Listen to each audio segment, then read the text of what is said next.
back, everybody. It is the Working Brother back at you with another talk. Yet again, we've got George McMillan III. George, welcome back. How are you doing? I'm doing great. Excellent. I somehow expected it. Yes. What else is new? Everything is new. I have a lot to talk about. Excellent. How can I say, this is a comedy show. Nothing we say here has anything to do with reality. For everybody who's new here, hi, welcome. Nice for you to join us. I don't know if the algorithm suggested this to you by accident or you came across it on Telegram or somebody actually shared it to you, but you're in for a comedic treat, right, George? You've got all kinds of jokes set up. Yes. I amuse myself this way. We like to amuse ourselves with Mearsheimer from time to time. We've got Daniel Davis, Deep Dive, with Professor Mearsheimer. I've not seen this B-roll, or heard it, I should say. So let's see what he has to say, right, George? About the manpower issue, which Ukraine doesn't have and Russia does. So what happens if Putin politely just declines to make a deal on Trump's terms / Zelensky's terms, and they keep fighting? What is the risk for Trump that he goes down this path and then ends up losing area where these very minerals are located? I mean, the problem that Trump faces is the problem that Biden faced in Afghanistan. In other words, Trump was the person who decided we were going to pull out of Afghanistan, but he had the good fortune to leave office before we did it. And it was under Biden's watch that we left Afghanistan. And Biden suffered a huge political defeat for pulling out of Afghanistan, and for the American public seeing that as a big loss. And Trump's problem here is that if we lose in Ukraine, which is eventually going to happen, it's going to be on his watch, and he's going to have egg all over his face. This is a real problem for him. He has to think about how he wants to put an end to this. And I think if I had been playing his hand, even before I came into office, but certainly after I came into office, I would have told the whole world I was inheriting a situation where it was clearly the case that we could not win the war in Ukraine and that we were going to lose. And it's not my fault. It's Joe Biden's fault. I inherited this problem. That's what he should have been saying, but he didn't say. Go on, George. Yeah. Let's stop it here and break that down for a second, because I've been on. How should we say this? When I did the last show on Felix Rex back in November, Michael and Felix were all like, "Oh yeah, it was a big victory for Israel and Assad and the West, for the whole Assad abdicating from Syria." And then it became, in the days later when the Russian troops were allowed to exit, it turns out the whole thing was just prearranged, because the base, the Russians were handing over their bases to the Turkish troops and then allowed to pack up their stuff calmly and leave. So that means the whole thing was prearranged from the beginning. So what did that mean? That means that Putin had stopped, spending $50 billion a year or $70 billion a year on supporting Assad in Syria, is now going to save that money and move those resources someplace else. But now, and then in December 31st, the last of the Russian natural gas contracts ended. So Putin fulfilled all of his contracts. He did not use energy as a weapon. The Europeans decided not to renew any of those contracts and accepted the U.S. sanctions on Russia. And they're all cheering, yes, we are free of Russian natural gas and all of that. Well, that means that all was the in the news. That was in the news just now. They like cut off their electricity as well from was it Latvia or Lithuania? The Estonia that cut off their electricity, and then like the next day, their like electricity prices were like 150 times more expensive, expensive. Yeah, something like that, or doubled. Well, they more than doubled. Whatever the number is, it increased a lot. So yeah, they just created their own inflation and just destroyed the living standards of the people living in Estonia. So yeah, these politicians are stupid. You sent this along also. EU devours Russian gas at record speed despite cutoff by Politico, which now we know is USA AID funded. Yeah. Just hold on to that until we get there. All right. Well, okay. So the whole deal that was worked out in Syria between Erdogan and Putin is Putin just said, "Hey, we're just basically going to forget about dealing with the West at all and concentrate on just dealing with China and supporting, well, the whole trading bloc between Russia, Iran, and India, and the Central Asian stands in China."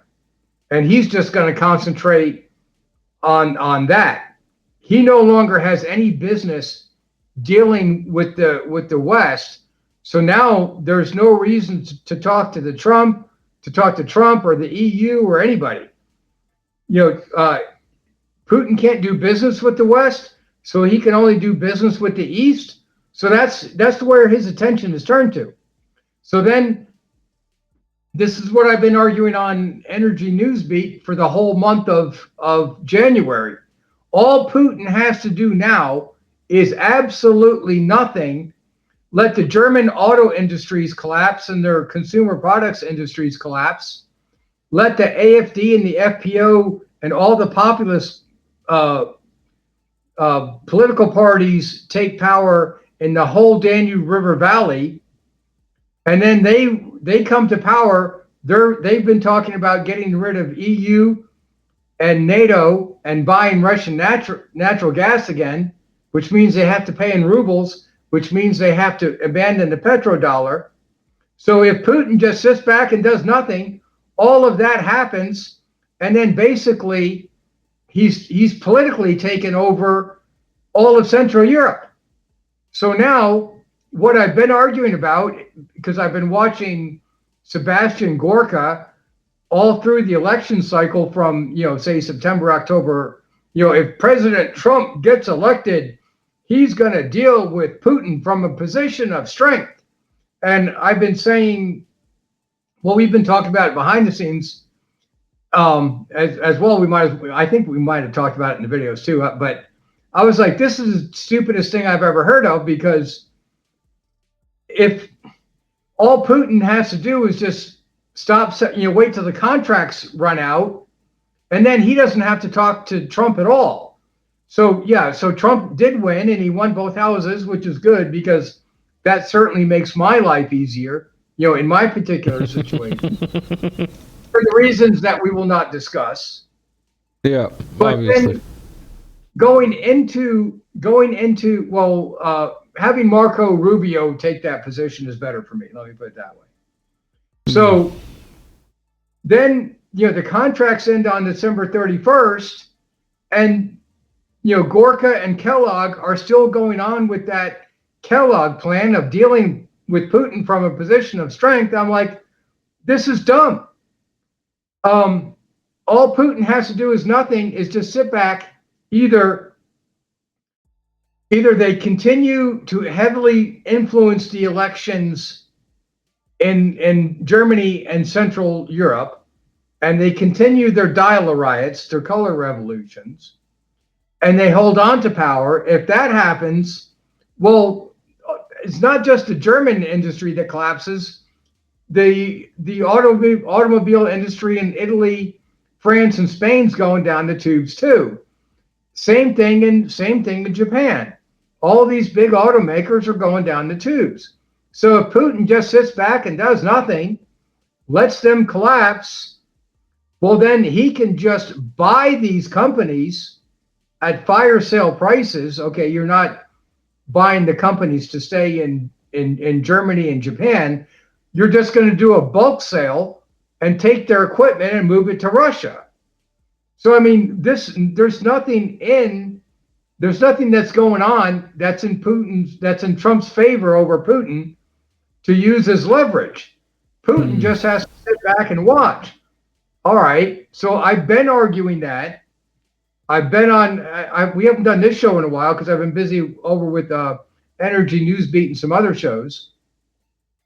So I've been talking about that. I've been posting like crazy on some of the closed chat groups that I can't share with everybody. But well, the fruit of that work is the papers I've been posting on Energy Newsbeat. And it's why Kellogg's plan is dead on arrival. Why are they still talking about it? Michael Yon and his people called me down to Panama. That would have been about 2 weeks ago. I sent them the 7 natural gas and geopolitical realignment papers I did with Stuart Turley on Energy Newsbeat last year. He's going to republish those things to make sure they're all up there. And I sent them the couple of slide sets, or the couple of sections of the geopolitical slide set way before I even got to Panama, so they were all read. I sent them my 7P plan of the West, series of 7 papers, and a couple of sections of my unified behavioral theory. So they had that before I got there. So I got there, I gave them a briefing. As far as I know, it got shipped back to DC, and they did not want us to do a broadcast. And then I came back to find out the reason why they didn't want me to do any video recording is because they're going to continue the Kellogg plan with this NATO summit that's coming up. So the last thing they wanted to... It happened. Well, I actually have footage of that. I think even maybe queued. We can maybe get into it, but the way it's looking, that will be in part 2 of this recording. But in any case, I got the picture here that you sent me. This is Panama City, I'm guessing, yeah? Right. Yeah, I just went and walked around and listened to the different news shows. I mean, if you get, the different shows, whether it be like the Duran or Lieutenant Colonel Danny Davis, they explain it from their point of view. Like, okay, McGregor and Davis talk about everything from a military point of view. Well, I've always been talking about it from, the 5 power center doctrine of Kennan that we did, that was December going into January and February and even into March on your channel from December 22 into 23. And we also did the Russian strategic plan I think that was in January of 2023. So we covered all this ground before. The relationship between Russian natural gas being the cheapest form of energy and it relating to Germany and Japan. And if everybody hops on their network, their industrial products get cheaper and more competitive over vis-a-vis everybody else's. And if they don't get that, they go out of business. Well, that was 2 years ago now. We're at that point where they're going all out of business. So it's not like, this stuff was, to me, from the energy point of view, was extremely foreseeable. George, I want to take a moment here and pop up Mr. Rubio. Marco Rubio with a C. You've just come from Panama, and you said that your meetings in Panama went well. After them, President Trump said that we're going to take the canal back, or something very powerful is going to happen. What's going to happen? Well, I hope nothing's going to happen, and it shouldn't, because look, the president's point is we gave the canal in a treaty to Panama. Listen here, buddy. Nothing's gonna happen. But something could happen. And if it happens, I don't know who's going to make it happen. But if it happens, it might happen. And you better not let me make it happen, because it might happen. You get what I'm saying, buddy? That's what that sounds like. Hold on. Let's see what he has to say. We didn't give it to China. You come back 20 years later and you go to the canal, and on the entry points of both sides of the canal is a Chinese-linked company. In fact, when I was visiting there yesterday, the ship behind me, just over my shoulder, was a Hong Kong shipping vessel. I don't think he understands how international shipping works. And also, I think he should be told that the U.S. doesn't have many ships registered in the U.S.'s names because they basically avoid taxes that way. Like, starting with cruise ships. Like, there's only one cruise ship that's actually U.S. registered. But how can you like console such blatant disregard for reality? Oh, well, I mean, just Rubio's just talking about that they're going to double down on the maritime choke points. Because again, I need to keep on saying this because I start to look at some of the Mockingbird channels and some of the ones that aren't Mockingbird channels. Maybe they don't have external support, but they're just the dumbass Ukraine channels that really do think that Putin invaded for no reason or Putin's invaded for territorial expansion. You know, the people that. Because I was looking at one of those channels where everybody in the comment section was like, "Oh yeah, I can't understand why Kellogg plan is going to let Putin, keep that territory. Trump needs to make the Russians give back all that land." I mean, just all the comments like this in the comment section because Do you have that text that you wrote up about the Kellogg plan nearby or open? Can you open it on your side so that I can put it up and then you can read it out for people so that they get an idea of Well, we'll get into it. Just all right. Just go on because anyway, where was I now? The Kellogg plan already being No, just hold on a second. I look at the comment sections, and that's how I do my sentiment analysis because I'm looking at what the modal group is when I look at the comment section. What's the modal group and what's the outliers? So because I got to do the mean, median, mode, type of analysis whenever I look at something. So I'm looking for the modal group on some of these websites, and they're like, oh yeah, they need to make Russia give back all that land. And I'm just thinking about wait a second. This is just mind-blowingly stupid. They don't know the sea power versus land power strategies of, well, that would be Mahan, McKinder, and Spikeman.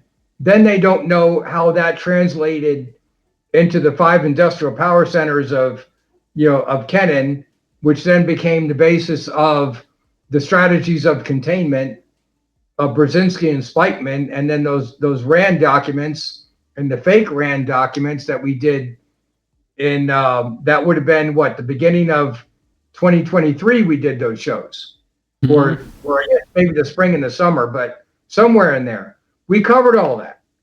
Okay, these people in the other channels, they never even heard of it. The problem is that's where Keith Kellogg's head is at, and he's a 3-star, retired 3-star. That's what's flabbergasting. He doesn't know it any more than just the average dumbass viewer on YouTube. Okay, I'm not going to be very popular with this administration, as I wasn't very popular with the last one. But so yeah, I'm moving down in the popularity scale. But anyway, we're not doing this to get popular, George. No, we're not. We're moving down the popularity scale. But no, it's flabbergasting because they don't know the sea power versus land power strategies that gave rise to the 5 power center doctrines, because that operationalizes the Rimland versus Heartland series. Then they don't know the whole Wolfowitz plan was about choking off all of Russian trade by controlling their ports, their pipelines, and the railroad routes and everything emanating out of Russia. It's a total encirclement, trying to cut off their trade so they can't turn production into wealth, like the strategy stuff video talks about. They don't know any of that. And then they don't know, they've never looked at the ethnic makeup maps of Ukraine between, the Catholic Ukrainian parts and the Orthodox Russian speaking parts in the Donbass. So they don't know. And then they haven't looked that Putin has been on the static defensive line of contact. He's protecting his seaport, Crimea, and Rostov-on-Don, like I've been talking about with on the Felix Rex Black Pigeon Speak shows since the war started. They really haven't moved. Yeah, they did the feint in Ukraine, hoping that they would enforce the Minsk agreements, but then, they didn't do that anyway. So yeah, then Russia moved its troops back to the Russian-speaking areas that they cared about because they just want to protect the shipping lanes. And so yes, now Ukraine attacks them from the Odessa Oblast. So guess what? Putin now has to go over and take Odessa Oblast, which is still a predominantly Russian-speaking Orthodox Christian area. So he's still going to stay within those ethnic, religious, linguistic maps that I always use. I use them for every single country because all proxy wars are based on exploiting ethnic, religious, and linguistic rivalries. All of them. It doesn't matter where they are. But in Ukraine, what's that? I've been biting my tongue, basically. I've got to do some housekeeping. I already flashed up the patron. Thanks to everybody who's a patron. Thanks to everybody who's bought me coffee so far. If you're so inclined, you can find the link below because this channel is not eligible for monetization. Now, anybody who's not aware of why that might be doesn't understand that this is a comedy show. George. I want to just say anything. I've given up on posting anything on YouTube because, and yeah, you really shouldn't use my full name on the, because the vast majority of videos that I posted with Stuart Turley, as much as we don't like to say certain words and we have to talk around all the censorship, there's still just, I have what about, listen, let me put it to you this way. Your presence here definitely adds to the uniqueness of my guest list on this channel, but in no way does it subtract from the grandeur of the other, how can I say this politely, the other specimens that are brought here. Yeah. People are surprised. I have way more videos in limited state. I mean, as soon as one of my videos on Energy Newsbeat hits YouTube, they just automatically go into limited state now. And that's even even this year. That's not even just because of last year. Change of administrations has not changed that. Everything I do basically. It didn't change much for the algorithm for me either. Like for 2-3 days around the election, like on my personal account, like my algorithm was a little bit different. But as far as this YouTube channel, like the administration's change didn't change anything in metrics. But yeah, the point that I'm trying to get at is, George, we know that we are not allowed to talk about any of the things that we're allowed to talk about. That's why we make jokes. And that's why everybody who comes on here is of such comedic character, basically, because we understand. I was joking around. I did a show with Constantine Martinelli a few weeks ago, and we're joking around about the rituals that occur, every 2 Novembers in the United States. You have a general ritual and you have a midterm ritual. Yeah. Okay. I'm a political science major, and I cannot if I use that word that's associated with that ritual on YouTube, I get a strike. We discussed the rituals in detail here as well. We did a whole special on the ritual in Taiwan. Anyway, and I want to get into Mercedes. I mean Mike Benz. And I want to play a little soundbite here from the Tucker Carlson show. CIA father. thing, and I found myself very reflective this week and hit by the weight of history of it, if that makes sense. And there's a lot to this. I mean, a lot of people have said, aren't you so happy?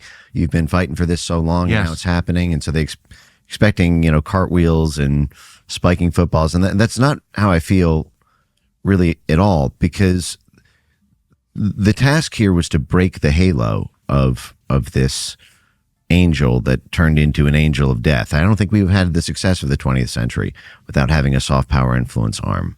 I think this is how we had cheap gas and affordable homes and middle class prosperity and export markets for our manufactured goods here. Because you can't get your goods sold in other countries unless you blackmail them into it. Task is to be able to make it be righteous and virtuous again, but you couldn't do that while it had this halo. And so the halo had to be broken. The mask had to be taken off in order to implement reforms. And there have been, I feel the global impact of fundamental changes to U.S. foreign policy that are happening now, because, as I've been saying for so long, I mean, there really is a sort of USAID Truman Show that much of the world lives in. Many people found out for the first time this week that 90% of media in Ukraine is funded by USAID. Many people just now finding out, the extent of U.S. media organizations that are funded by USAID. They're finding out the reach of it USAID. in everything from the unions to social media censorship to pandemic and gain of function research to strange ties even to things like terrorism and the drug trade and strange ties. There's that sort of these institutions that everyone thought were private and independent being corrupted by USAID's $44 billion odd a year budget, and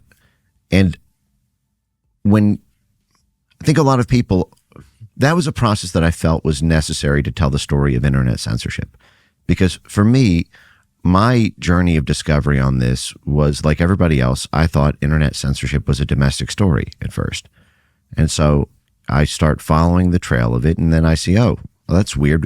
At this disinformation conference, the next panel is on energy geopolitics.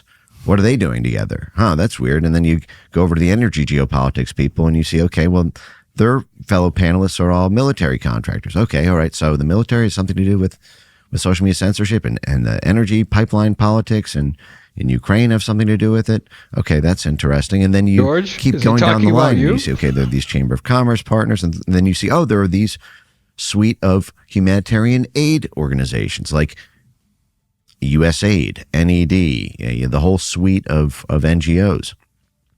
I think that's enough. This is like a 3-hour interview, 2.5, something like that. I don't know how much influence I have or I don't have, on other social media platforms. The shows I watch, I just go ahead and mention them on air. Okay, because I don't plagiarize. I give people credit for, since I'm an overarching grand strategist, I look for subject matters experts in different areas that explain that fit the pattern. So, I go ahead and just mention the shows I watch, because there's key people in each region's key people in regions, and then in different sectors within that region that I watch. Depending on what it is I'm researching that one. I've been marked safe from USAID today. Can you say the same? Have you ever received money from USAID? Me? Yeah. Is that a joke? I don't know. No. The reason why, way back when that whole, when I first started doing some videos with Matt Bracken, and we were just realizing, how much work is involved in these videos. So then all of a sudden you see, all these other YouTube video shows where the video editing is perfect and the value, have very high value production videos and scripts and stuff like that. And you're like, this is a minimal 30 grand a month operation, that's got to hire at least 4 people. Like, who the hell's paying for that? USAID is who, apparently. It's a rhetorical question. I know the answers to it. I mean, the general public is just becoming aware of it now, but since it's funny. I wonder how many of our independent YouTube channels are going to dwindle out in the next. A lot of them. Yeah, a lot of them. If they could if they could pare down the NED, a lot more of them would. I mean, instantly. I'm flashing things you send along from Energy Newsbeat here. Do you want to get into the Kellogg plan? Well, I mean, let's just finish one thing at a time. We're because the way that these Mockingbird shows, okay, well, I mean, Task and Purpose became one. Caspian Report we talked about. They were, when you look at when they first started out, there are these, you can tell it's just a 1 or 2 man operation. Then all of a sudden they start getting they start getting content for other areas of the world, and their equipment all of a sudden drastically increases. Or, okay, just to explain to people how that works, these different think tanks and NGOs have writers on their staff. So they're obviously supporting these people with the content and new video equipment, new computers, new cameras, new microphones, stuff like that. And then these guys are shooting the videos, or even they're taking them and they're sending them to video, audio video editing school to get them down the learning curves. Because if they have, 1 or 2 video editors at these think tanks and NGOs, per every city that they fund, they can bring in all the YouTube people or that do their little, videos on their cell phones. They can teach them how to do the video editing and improve the content and value production with the equipment that they got. Still, like even with teaching, that's not enough to cover more. Trust me, that there's more than that. Like there's actual people working. Yeah, just let me finish how this works. I'm trying to explain to people how this works. People have never been overseas and watched it. They bring people in, and they gradually bring them up the chain, and gradually increase their know-how and their equipment levels. And they do it over a period of time, and then whoever's better at that, they get the content that they produce also. So that's what you're talking, bringing people along, finding out who's better, and then supporting them with $20,000 or $30,000 a month worth of funding, times thousands of these people. So if we're trying to meanwhile we're being censored. So the deck is really stacked against us. I have no idea what you're talking about. This is a comedy show. Nothing he said has anything to do with reality. Nothing I say has anything to do with reality. That's why we've got to find a meme here quickly. This was sent in. Where is it? By Mutimir, which is the stir of peace. The British Labourist Party, the World Health Organization, USA, and now Ukraine, and Musk coming along. You didn't find it funny? No, George? Oh, it's the well, you might as well just play the rest of that Mearsheimer B-roll clip, and we'll get back into it. Yeah, Mearsheimer B-roll. Did I close it? I think I closed it. Oh no, I didn't close it. There it is. Say that. Yeah, and it's now his problem. He has to handle it, and he has no way of solving. I'm gonna go this TV only. problem of putting an end to the crisis and creating a genuine peace agreement between Ukraine and the West on one side and the Russians on the other. So what's going to happen here, as we said before, is the war is going to go on. The Russians, I believe, are going to win an ugly victory, and it's going to be a smashing defeat for both NATO and for President Trump. Well, that's the ugly side of that possibility. What do you think President Trump? What'd you say, George? Sorry. Just stop it there, because what with this this whole deal about Trump is going to deal with Putin from a position of strength. His advisors have really set Trump up for failure, because all Putin has to do is nothing.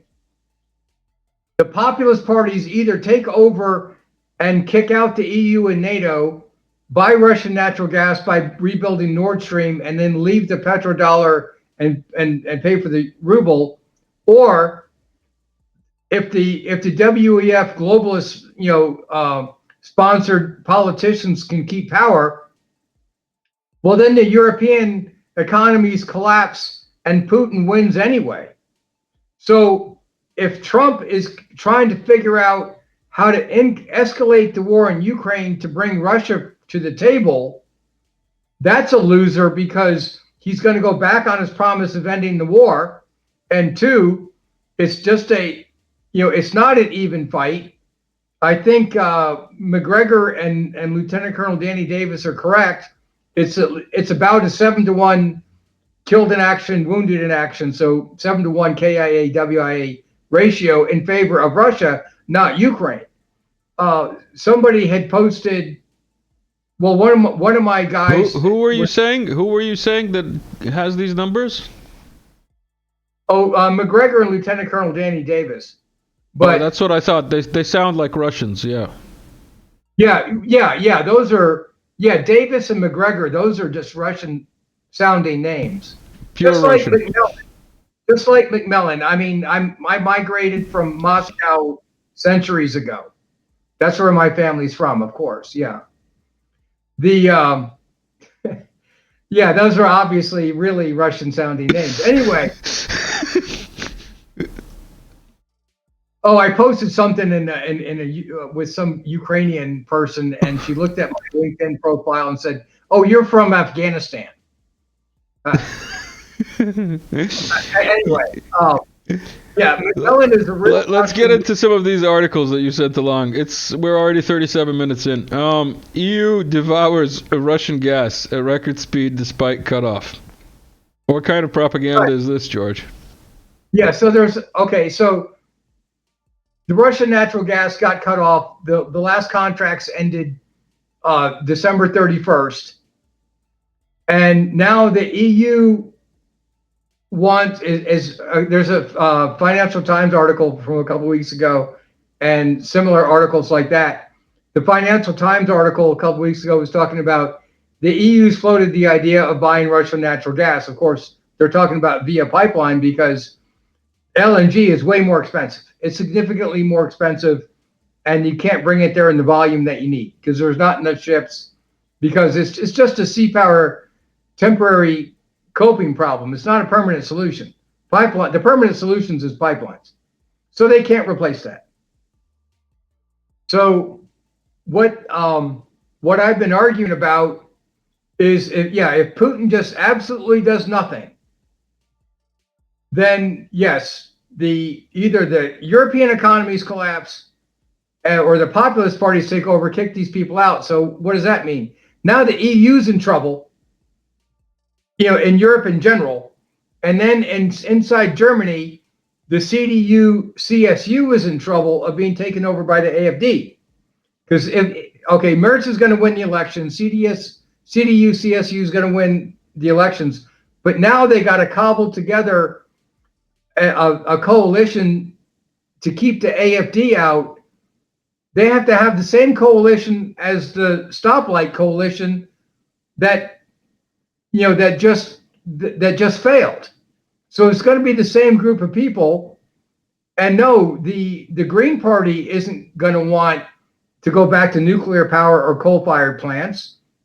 So they're not going to want to buy Russian natural gas again. But they come to the question of why on earth would Putin want to do a temporary natural gas deal to save the EU and the CDU CSU?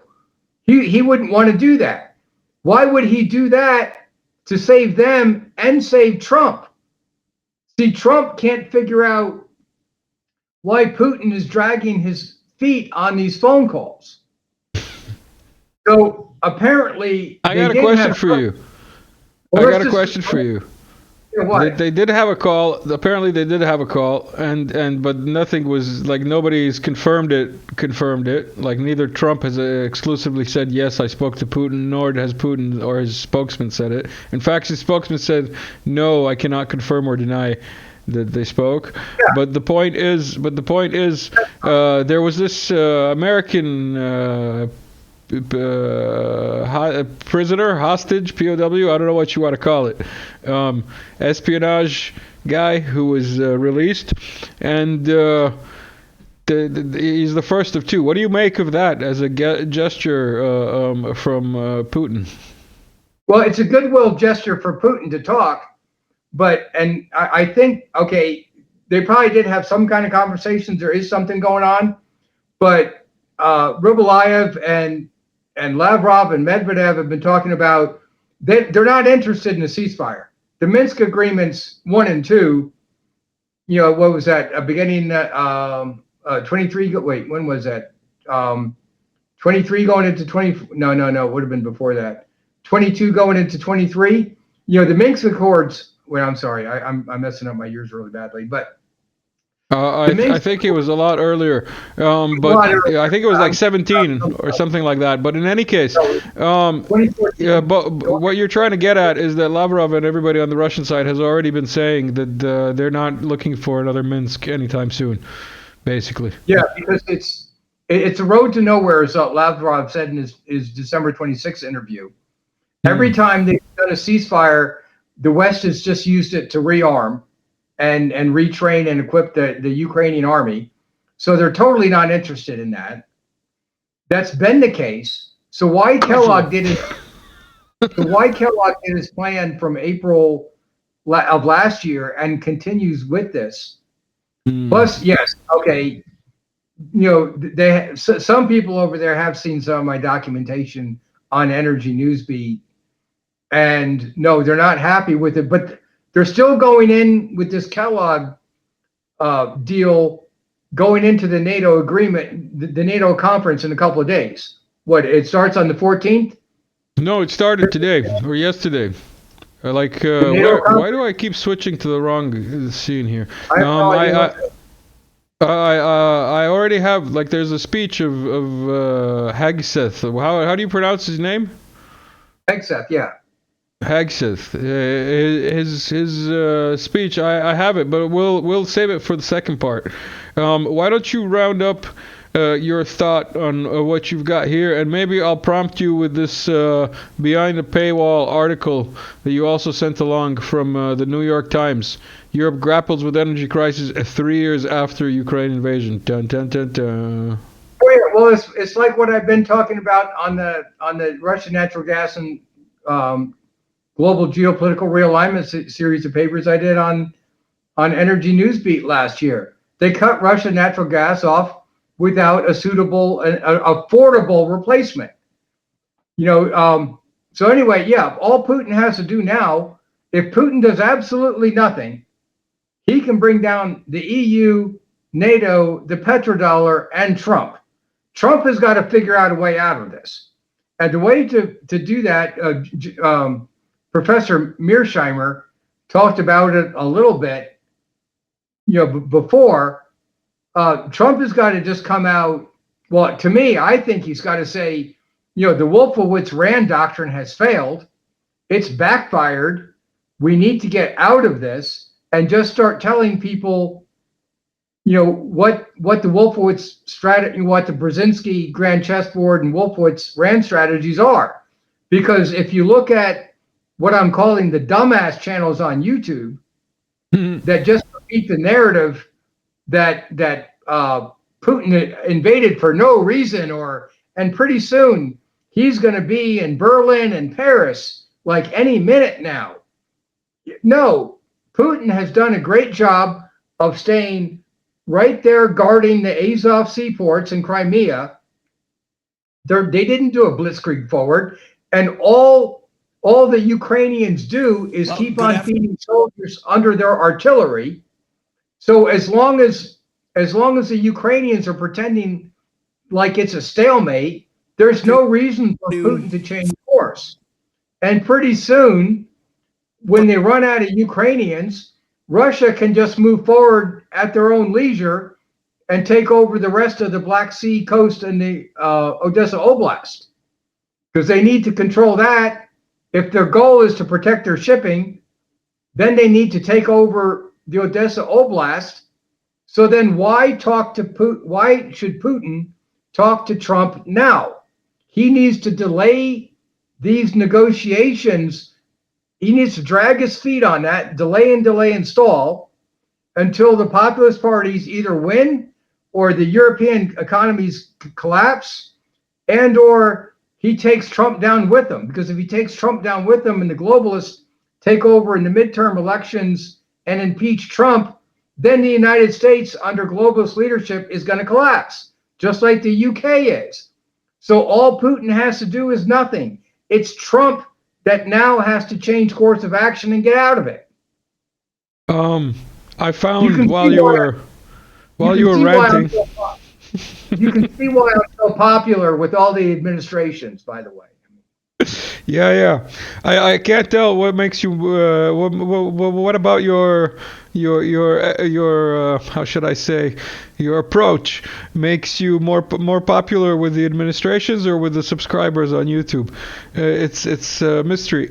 I don't get any of either. I mean, well, forget about subscribers on YouTube. I've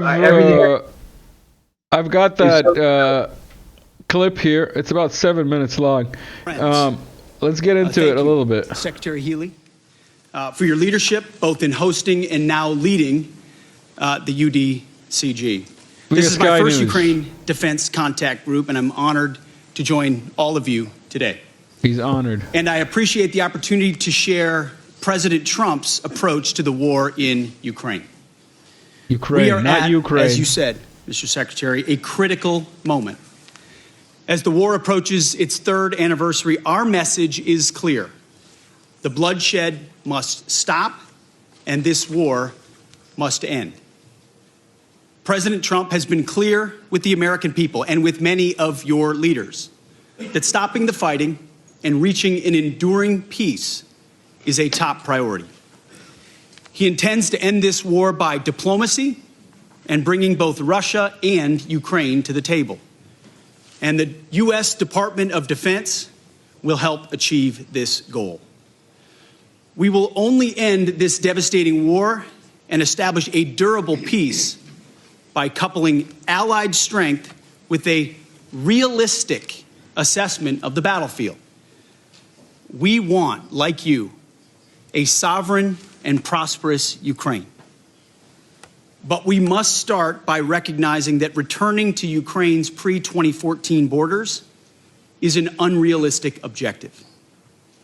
Chasing this illusionary goal will only prolong the war and cause more suffering. A durable peace for Ukraine must include robust security guarantees to ensure that the war will not begin again. This must not be Minsk 3.0. That said, the United States does not believe that NATO membership for Ukraine is a realistic outcome of a negotiated settlement. No shit. Instead, any security guarantee must be backed by capable European and non-European troops. If these troops are deployed as peacekeepers to Ukraine at any point, they should be deployed as part of a non-NATO mission, and they should not be covered under Article 5. There also must be robust international oversight of the line of contact.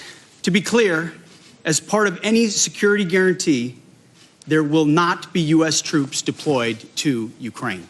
Woohoo! to further enable effective America. diplomacy and drive down energy prices that fund the Russian war machine. President Trump is unleashing American energy production. I love it. Like he's selling it to the Europeans. You gotta make gas cheap because it's funding the Russians. Wink, wink. And encouraging other nations to do the same. Lower energy prices, coupled with more effective enforcement of energy sanctions, will help bring Russia to the table. Safeguarding European security must be an imperative for European members of NATO. As part of this, Europe must provide the overwhelming share of future lethal and non-lethal aid to Ukraine. Members of this contact group must meet the moment. This means donating more ammunition and equipment, leveraging comparative advantages, expanding your defense industrial base, and importantly, leveling with your citizens about the threat facing Europe. Part of this is speaking frankly with your people about how this threat can only be met by spending more on defense. 2% is not enough. President Trump has called for 5%, and I agree. Increasing your commitment to your own security is a down payment for the future, a down payment, as you said, Mr. Secretary, of peace through strength. We're also here today to directly and unambiguously express that stark strategic realities prevent the United States of America from being primarily focused on the security of Europe. The United States faces consequential threats to our homeland. We must and we are focusing on security of our own borders. Chinese. We also face a peer competitor in the communist Chinese with the Peer capability competitor. and intent to threaten. Did you hear that, George? He said peer competitor. It's almost like somebody watched some multipolarity videos in that administration. Anyway, our homeland and core national interests in the Indo-Pacific. The U.S. is prioritizing deterring war with China in the Pacific, recognizing the reality of scarcity and making the resourcing trade-offs to ensure deterrence does not fail. Deterrence cannot fail for all of our sakes. As the United States prioritizes its attention to these threats, European allies must lead from the front. Together, we can establish a division of labor that maximizes our comparative advantages in Europe and Pacific, respectively. In my first weeks as Secretary of Defense, under President Trump's leadership, we've seen promising signs that Europe sees this threat, understands what needs to be done, and is stepping up to the task. For example, Sweden recently announced its largest ever assistance package. We applaud them for committing $1.2 billion in ammunition and other needed material. Poland is spending 5% of GDP on defense already, which is a model for the continent. And 14 other countries are co-leading capability coalitions. These groups are doing great work to coordinate Europe's contributions of legal assistance across 8 key capability areas. These are first steps. More must still be done. We ask each of your countries to step up on fulfilling the commitments that you have made. And we challenge your countries and your citizens to double down and recommit yourselves not only to Ukraine's immediate security needs, but to Europe's long-term defense and deterrence goals. Our transatlantic alliance has endured for decades, and we fully expect that it will be sustained for generations to come. But this won't just happen. It will require our European allies to step into the arena and take ownership of conventional security on the continent. The United States remains committed to the NATO alliance and to the defense partnership with Europe. Full stop. But the United States will no longer tolerate an imbalanced relationship which encourages dependency. Rather, our relationship will prioritize empowering Europe to own responsibility for its own security. Honesty will be our policy going forward, but only in the spirit of solidarity. President Trump looks forward to working together, to continuing this frank discussion amongst friends, and to achieve peace through strength together. Well, good afternoon. All right. George, what do you have to take from that? Oh, all Putin has to do is just do nothing, sit back and watch the European economies collapse. So I just he doesn't have to change course of action at all. He doesn't do any business with the West. He sells all of his oil and gas to China now. And India, don't forget India. Well, okay, we'll get to that, because the new sanctions are supposed to be taxing, putting tariffs on the third parties selling the oil. Okay. Yeah.